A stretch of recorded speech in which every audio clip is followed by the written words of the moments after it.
Hey guys, I'll be doing a quick unboxing of the Chesty Performance Chest Mount.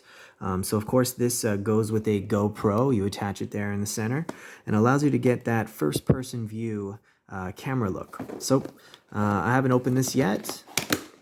Let's do an unboxing for the first time. The padded flexible Chesty lets you comfortably capture immersive footage from your chest. So let's check this out. There we go. There's the box. So a lot of people online are shooting those first-person videos, and there's a couple different ways to do it.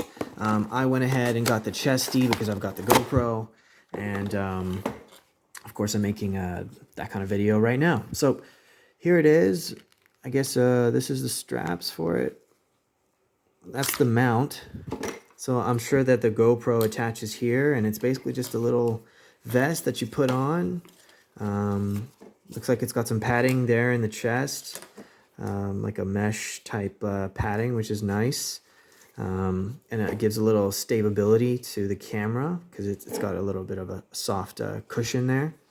And this is basically it. So if you're looking to shoot first-person videos, I recommend getting the GoPro and the Chesty, and it's that simple. You basically just attach the GoPro here, and you're good to go. It seems to be a good product. The material here does feel like a quality material. So I guess this is made by the official GoPro. So it's definitely a quality product. I'm sure it's going to last a really long time and it's going to get the job done. So thanks so much for watching. And of course, you can order this online on Amazon.com.